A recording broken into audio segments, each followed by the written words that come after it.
Hello, hello everyone. Welcome once again to The Bridge. The Bridge is an initiative of Multicultural Professional Bridge. Just like the name states, it's the bridge. So what we do here is really just to try and bridge the gaps for migrants and multicultural people of our communities, specifically with regards to employment, economic participation, so that they can be the best version of themselves, whether migration or not. So today we have a very interesting topic, one that everyone is interested in, especially if you are someone of migrant and multicultural background. But the other interesting aspect of today's topic is that even if you have not yet migrated and you are interested, you've been wanting to do this, what a great opportunity we have today just to share, have conversations. So once again, you are welcome. Please, if you're on the platform, let us know you are there. We are here because of you. So feel free anytime to ask questions, throw comments in. But I'm so privileged to have two persons with me today, very talented people in their different callings. First of all, I would like to introduce my colleague, who is also a board member of Multicultural Professional Bridge, Femi Oyewokbo.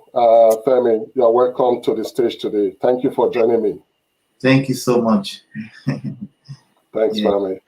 Now we have a guest that is really going to help us today with this topic. David Njau is a registered migration agent in Australia, but I can tell you, even what he's going to be sharing today will cut across other dispensations in terms of principles.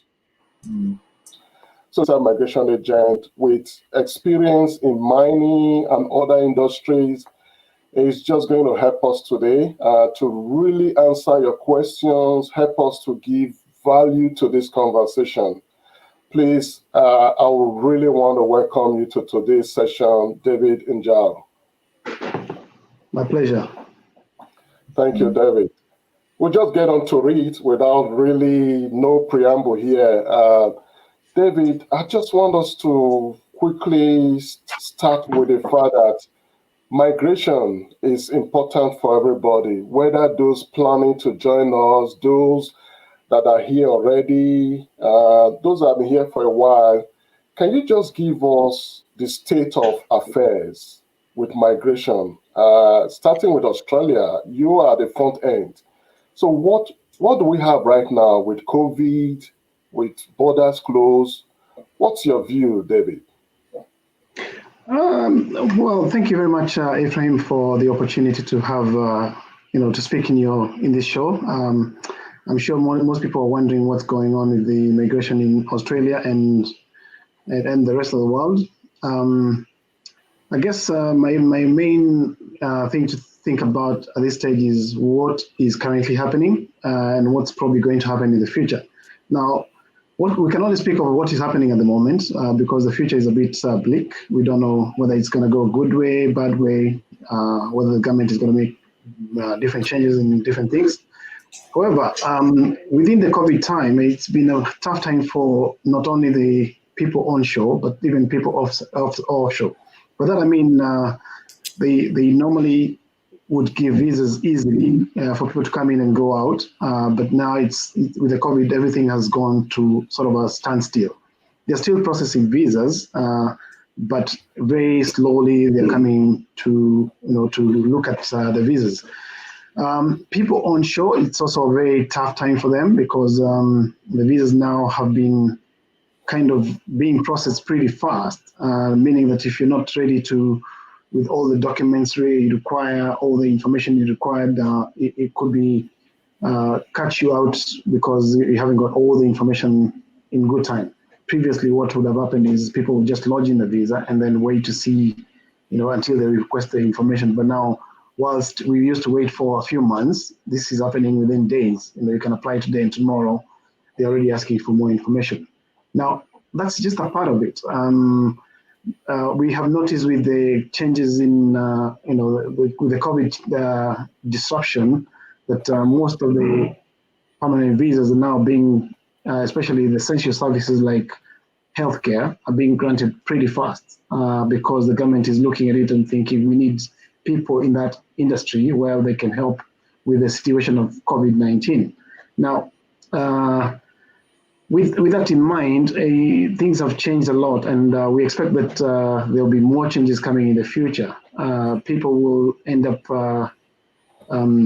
most people will be advantaged, others will be disadvantaged.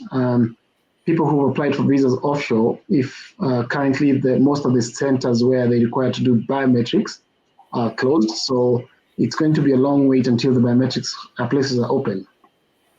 Now, also currently, the government has given quite a few incentives on a few visas. For example, the students who are onshore, who have to renew their visas because of COVID-19, have got a leeway to get a visa-free application, meaning that if you're applying because your time has been extended due to COVID-19, then you're getting a benefit out of that. Same thing with people who are finishing now, graduating. There's also a bit of a leeway with their graduate visas where they have to, which is a visa that you apply for when you graduate, and you can work for maybe 18 to 2 years or 3 to 4 years, depending on your level of education. Now, that is a benefit to the students and the graduates. There's also some benefits with other visas, because while some visas like partner visas, you have to wait for a long time for them to be processed. They're coming out very fast now, which is good for those people who've been waiting for a long time.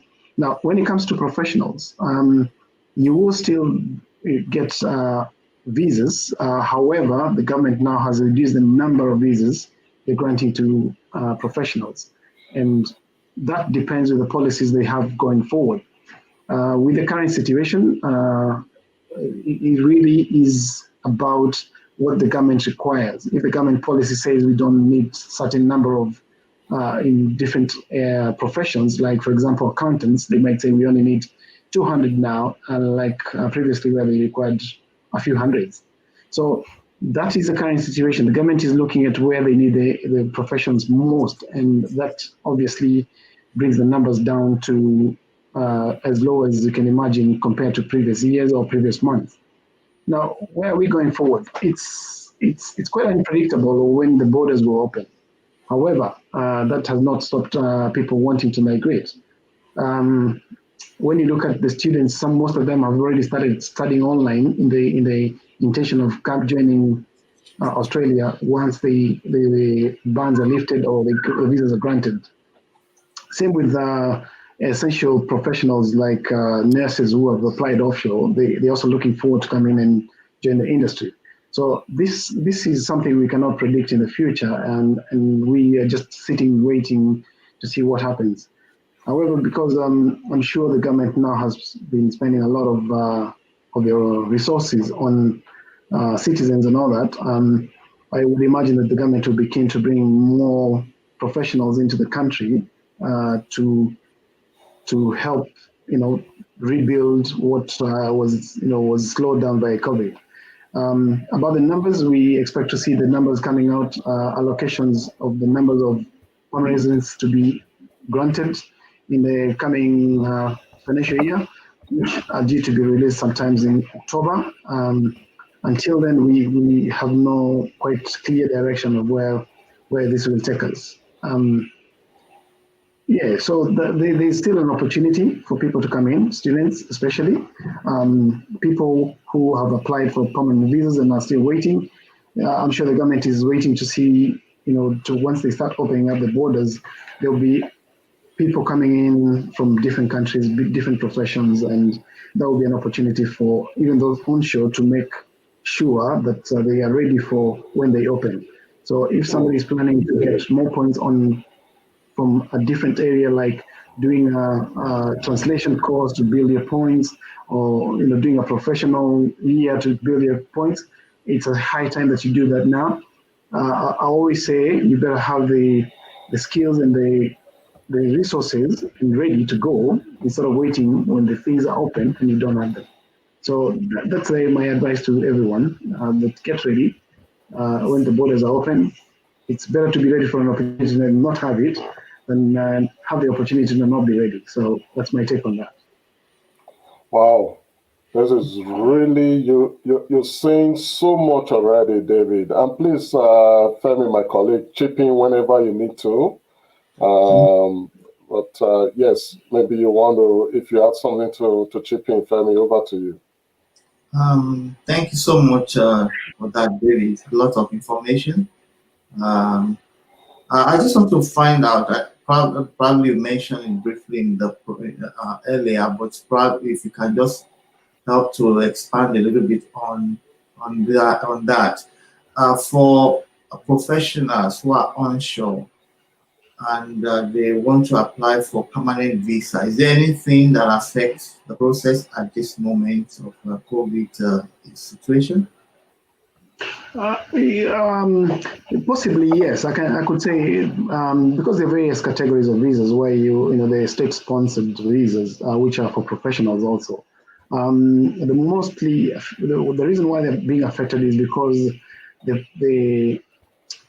states are waiting for allocation of numbers so that they can know where they were going to allocate different numbers to different professions. So with that, I think that has slowed down.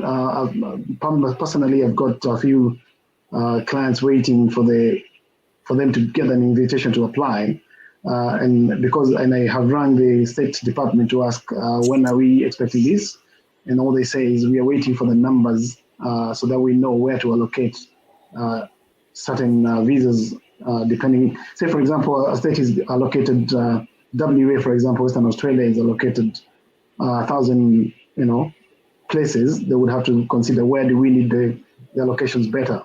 So until we know the numbers, they know the numbers where they, how much they get allocated.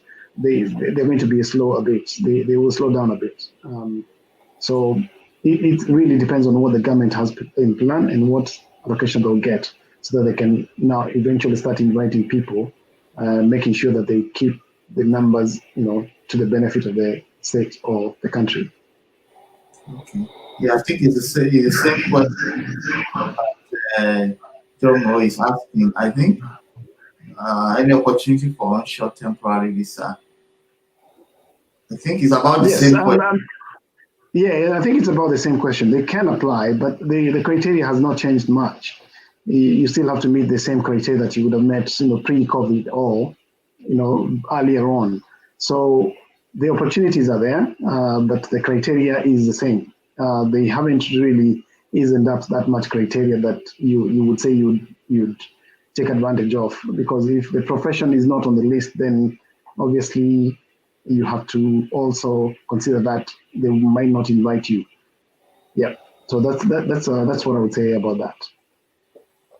And I think, I know you may still have more to chip in, Femi, but can I just use this time now to acknowledge those that are connected, that are tuned in. Again, let me just acknowledge Jomo. Jomo, thank you so much. Please, if you are out there, not just Jomo alone, do you have questions? Do you have comments? Just let us know, because it's more important for us to address your comment. And can I just quickly chip in here right now? This is David's website. Please, he cannot handle specific cases while on this short live stream. If you need to, you can go ahead, check out his website, get in touch independently with him. Is a registered migration agent. So, but can I just shout out anybody that needs to let us know that you are there? Ask questions. We'll rather take your questions than what we have in mind. I don't know, Femi, do you still have more for David? Yes, two questions quickly.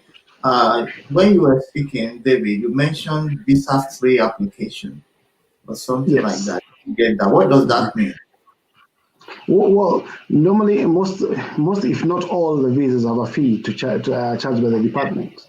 Now, what Yeah. the government has done is they've taken, like for example, if you're renewing a student visa, they have taken off the visa application charge, meaning that Okay. you don't pay anything for it. Yes, and that is to help the students who have been affected by COVID-19 and could not finish their Yeah. university in time, so that they don't have to incur that fee.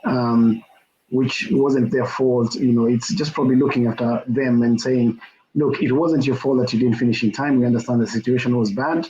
You probably had practicals to go for within your course, and you couldn't do it because most places were shut. So all they're saying is, we're not going to charge you a fee. We will Okay. exempt you from that fee so that you can apply for renew your visa. Because I found like some people are renewing for only a few months, 3 months, 4 months, and it would be unfair if they were charged the full fee whilst it wasn't their fault that they had to renew their visas. Absolutely. That's fair enough. Yeah. Okay, just a last question from me now. Based on your experience as a certified migration agent, what professions do you think might be in, and which ones do you think might be out by the time post-COVID? Well, difficult question, a very difficult question to say because I believe the nurses, for example, will still be on, being that they are looking after, they wouldn't want to, we didn't expect Melbourne to have a throwback on the COVID epidemic. When that happened, I'm sure most nurses would have moved there to work in the critical industry, which is, healthcare.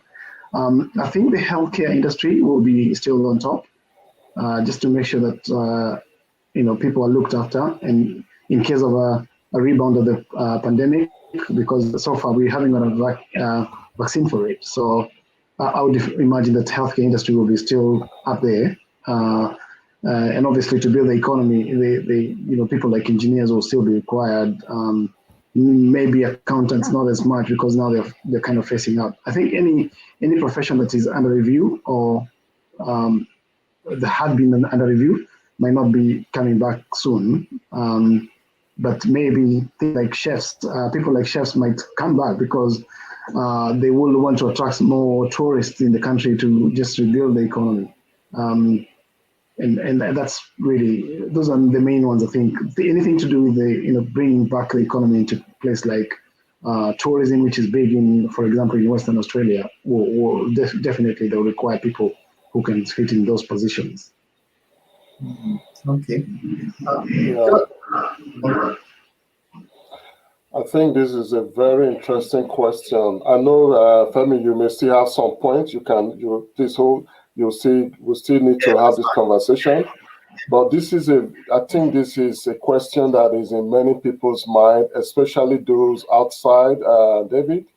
So what do you think? Is it going to be more difficult now for professionals to apply for skilled migrant? Again, it relates to what you just answered with Femi's question. Does it mean that people need to be wiser where they apply to? What other professions are out there? How do they need to prepare now during COVID? You mentioned something earlier on, David, which is critical. What should people be doing now so that they will have success? Should they be changing direction in terms of profession? But let me allow the professional, the experts, to say something. And please, Femi, you can chip in. I know you deal with a lot of such cases every day in your ministry and other things we do. But David, you first, please. I never really suggest to my clients to move professions because you might move there and then it's not longer on the list. Then you will say, I told you to go somewhere that that you've gone the wrong direction. All I say is, if you have a passion for something, really, and you really are good at it, somebody will recognize those skills and they will hire you at some point. most of the people hired from outside the country is not because they're very learned. They probably are very skillful in their profession. So if you have very good skills, I'm pretty sure somebody will recognize your skills, and they will see them outstanding. The other thing we have to remember is permanent residency is normally to fill in those gaps that Australians cannot fill in. We are not saying they're not very good doctors in the country. They are good doctors in the country. But if you have some very good skills out there and you apply for it, somebody will recognize those skills. Now, if you're locally in the country, there's still a good chance, because if you've studied in the country, you have a better benefit than somebody who's studied offshore, because the point system works good for those who have done their studies in Australia. You get extra points for having just completed a course in Australia. Now, that is not something that somebody who's offshore is going to have. However, if you're planning to come to Australia in the near future and you want to come and study, I would say there's already colleges and universities which have started online study. Take it up, and then when the borders are open, you're ready to come in. You graduate, you already still get the 5 points of studying in Australia, even if you're not here the full time. So that's a benefit that people should take advantage of. The fees might be the same, but your expenses might be much less, because you're probably living at home with your parents, or you're still working at you're still on your job, back home.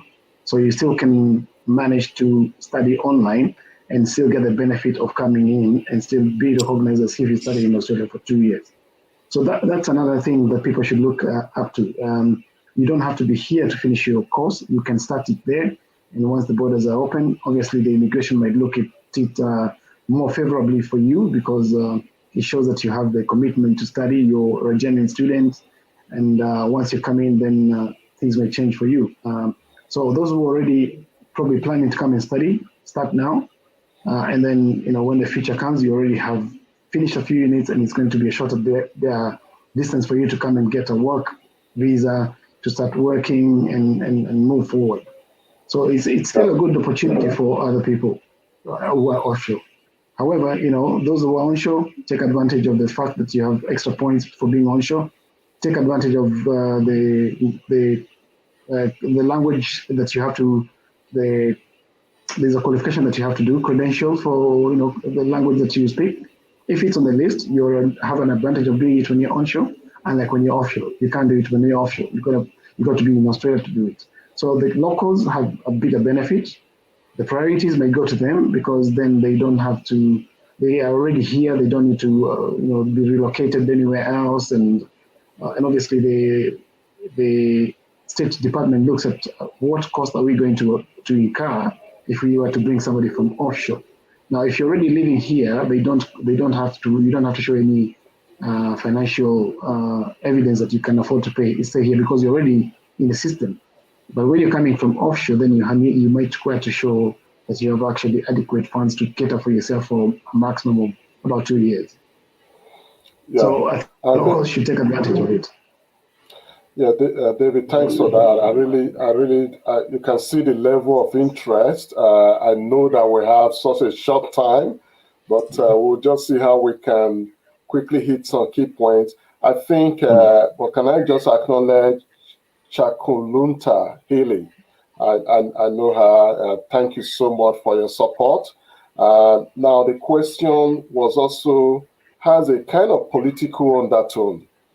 David, you know what happened at the heat of the COVID, where even top government officials came out very openly that people that are not citizens need to consider going back home. On one side, it's understandable that a leader will take care of his own people first, but you can imagine how vulnerable other people would have felt that period. And that sentiment is still there. I think it may even get stronger when things start opening up and there are job opportunities. People that are not locals, that are not citizens, will feel more vulnerable. What hope do I have? A country where I've been told to go back to where I came from. It's like bringing back jargon back again, which could be quite confronting, David. And I think that was one of the points Chakulunta was trying to highlight as well. That would the jobs not be difficult for foreigners or even those that have studied, come here to study, hoping to settle down? Is there any last minute, just quick comment you still want to add to that? And I also allow Femi to chip in. David, is there any last comment on that? I think that was maybe the comment that was made, by the government was not very considerate, considering that they, for example, students industry is a big income earner. It's probably the fourth income earner in Australia. They bring in about 30, almost $40 billion a year. The contribution they make to the economy is huge compared to what they're talking about them sending them home. The tourism industry is big. You can't just tell people to go home whilst they're helping build the economy. However, I understand the government has to also look at it and say, look, why are we looking after people who, we've got residents and citizens to look after. To me, I didn't take that very lightly. I thought it was maybe not a very good comment. But being the government, I think that's why they're coming back now and saying they're going to start piloting a pilot program for students to come back in through South Australia first, and hopefully within time that we'll see things coming back to normal. However, I still think there's opportunities. The numbers may be low, but and it's a competition. Whoever's got the highest skills, the highest points, and all that, will still get an opportunity. I mean, in every calamity, there's people who benefit out of it. So hopefully, it's one of us, and our fellow migrants. Thank you so much, David. Femi, you want to chip something in there, just briefly? There are a few other questions there. Yeah, for me, I'm thinking post-COVID, people that are onshore might be able to get better opportunity quickly, because that's what I'm thinking. It might not be exactly, because post-COVID, industries will want to bounce back, and there might be a kind of a gap before you are able to start bringing in people from offshore. We want to quickly look inward and get people to work and begin to build back, So that's the way I'm reasoning, that probably people that are onshore, if you are skilled, like David said, you know what you are doing, you might be able to get an opportunity quickly. Because it takes time to be able to get people from offshore to be able to get the skilled migrant and get the approval from immigration and bring them in. It takes some time, isn't it? So yes, and again, those people who are already onshore is a big advantage, because once they apply for a permanent visa, they're still here, they're still working, they're still contributing to the economy. Unlike somebody who's offshore, it takes a few months for them to get the visa. That period, they're not contributing to the economy. So I think the people locally have got a big advantage. Yeah, I believe so too. Yeah, thank you so much. I think normally we have 30 minutes for this session, but David, please allow me. I think we are going to just add 5 minutes, as we will see where we come from, 5 minutes extra because of the level of interest I'm seeing, but we'll try and still round up. We don't want to drag this kind of session on and on. But just so quickly, feedback from Chakulunta. I hope I'm pronouncing that properly. Yes, 100%. But that's also great advice from David. Thank you so much. You can see that, David, you're really providing people some good advice here. If I could just go back to Jumo, he's always been there. Let me just highlight one of his questions. I think every response now, David and Femi, we'll just try and make it sharp. We have barely 5 minutes. We're actually out of time. But I'm able to respond to one of the questions from Njau, Joma. That question looks very good. Is it possible to do a quick response to that? Which one? Kindly help with the question. Is it possible for someone? Okay. Yeah, I was going to get back to Benga, but really let's bring that first. First of all, he just acknowledged that what we are doing is great, and then he asked this question. I think this is also another thing that bothers a lot of people, David. Age and all those challenges, and I know you see this a lot, David. So what do you think, please? I think there's always an exception to the rule. You know, it depends which profession you're coming in as. People like scientists and doctors and lecturers, they get the exemption of the 45 years old bracket. Not everybody will get it, but some few professions which maybe I would assume that they require much more knowledge and expertise. They do get exemptions, but not everybody will. The other thing is if you've already been on, on a work visa, there's a chance that you can get a permanent resident through, there's a way you can get a permanent resident through that, even if you're already 45. It really depends on which profession you're in. Not everyone will, but some will. Like I said, doctors, lecturers, scientists, researchers, those ones are exempted from the age. Yeah, you want to add that to that, Ferry? Yeah, of course, it's David that can give us the, I know, and I think. Sorry, yeah, Ferry, you're still making a point. yeah. But if you allow me, what I just want to make, of course, a bit away from that, but about nurses. There is information that nurses are getting a bit of a challenge to get permanent residence. I don't know if David can respond to that. Well, Despite the fact, yes, I think the challenge is because the profession, everybody has moved into that profession. Most of the students who come in, they once they realize that nursing is a very good profession, they want to move into that direction. Obviously, with as economics says, there is a demand and supply. The demand might be not there, but the supply is too high. Obviously, the government is looking at what exactly do we need. It's about the policies that the government have in place. I know the people may say Australia is a big country, vast land and all that, but the government has to ensure that everybody has the resources they need, housing, food, and things like water and everything. And obviously, the government is the one to place those facilities there for everyone.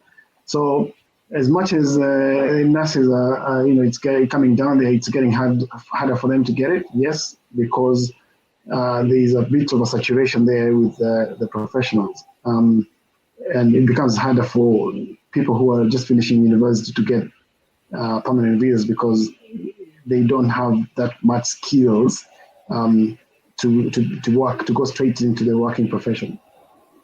Any employer will be looking for somebody who can get in the job and start immediately, not first going through the training. And you have to understand that there are some people who are more skilled than others, and until you're there, it becomes a bit difficult.